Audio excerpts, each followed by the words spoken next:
Direktorat Tindak Pidana Siber Bareskrim Polri menjemput paksa seorang tersangka kasus judi online dari Filipina. Tersangka bernama Handoyo Salman merupakan DPO dari pengembangan kasus situs judi online W88 yang sebelumnya diungkap Bareskrim Polri pada Mei sampai Juni lalu. Tersangka merupakan warga negara Indonesia yang terlibat dalam pusaran bisnis judi online. Di Tipit Siber Bareskrim Polri sebelumnya telah menetapkan 8 orang tersangka dalam pengungkapan situs judi online W88, di mana 7 diantaranya telah menjalani proses peradilan di Pengadilan Negeri Batam.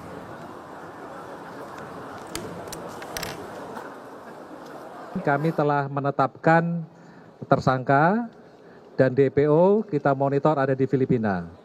Website W88 ini perputaran uangnya selama 3 bulan pada saat kita melakukan pengungkapan kasus 1 triliun rupiah.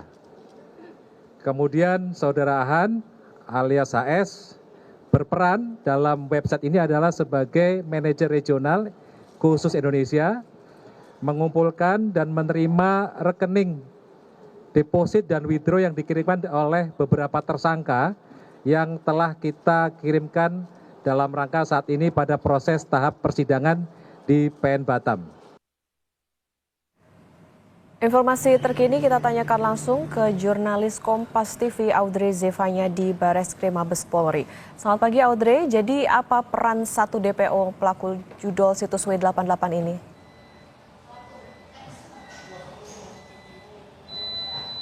Selamat pagi Okta dan juga saudara. Setelah kita ketahui Bareskrim Polri ini pada akhirnya berhasil menangkap 1 orang tersangka lagi yang masuk dalam daftar pencarian orang terkait situs judi online W88 yang kita ketahui sudah tiba kemarin malam pada dini hari. Dan adapun peran dari tersangka inisial HS ini kita ketahui perannya sebagai manajer regional khusus Indonesia yang juga ia ini perannya sekaligus mengumpulkan dan juga menerima rekening deposit dari ke-7 tersangka yang sebelumnya ini sudah diamankan oleh pihak kepolisian.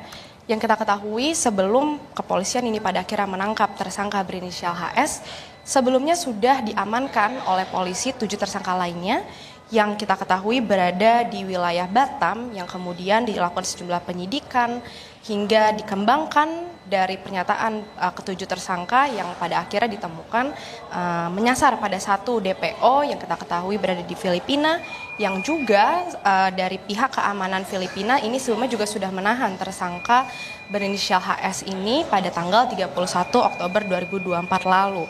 Sehingga dari pihak keamanan Filipina ini menyerahkan tersangka HS yang pada akhirnya tiba di Indonesia kemarin malam. Dan tentu pada saat ini Bareskrim Polri masih fokus melakukan penyidikan terhadap tersangka berinisial HS, dilakukan sejumlah pengembangan juga tentunya. Dan terhadap 7 tersangka lainnya ini juga masih dalam proses penyidikan yang kita ketahui tahap penyidikan sudah dalam tahap sidang pengadilan di Pengadilan Negeri Batam. Dan tentunya untuk update selanjutnya akan kita kabarkan kepada Anda, Okta dan juga saudara terkait update kasusnya. Okta. Iya, Audrey, lalu dari kasus ini sebenarnya gimana modus para pelaku menjalankan judi online yang berada di luar negeri?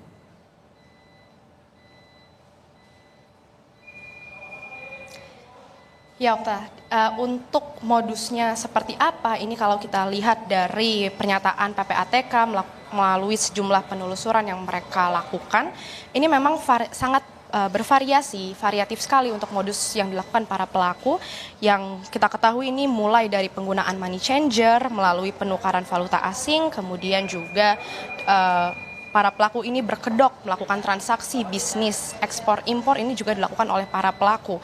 Yang kita ketahui untuk pola yang paling sering digunakan oleh para pelaku ini adalah penggunaan money changer yang juga sebagai sarana pencucian uang hasil dari judi online.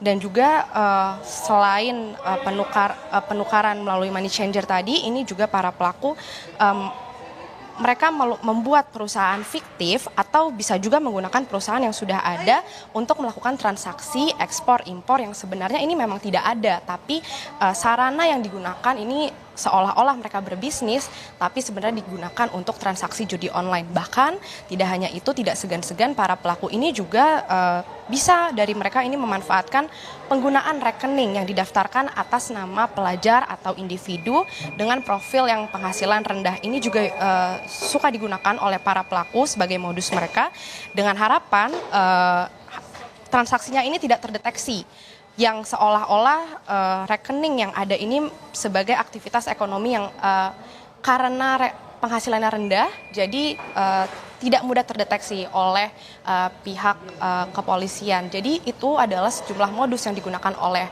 para pelaku yang tentunya saat ini dari pihak PPATK ini bekerjasama dengan pihak OJK untuk melakukan sejumlah langkah strategis untuk mengatasi permasalahan tersebut agar tidak digunakan kembali sebagai modus mereka oleh para pelaku bisnis situs judi online ini. Okta. Banyak modus yang dilakukan situs judi online ini untuk menyasar ke Indonesia. Tentu kita nantikan bagaimana pendalaman dari polisi setelah menangkap satu DPO ini. Terima kasih jurnalis Kompas TV Audrey Zevanya melaporkan dari Barreskrim Polri.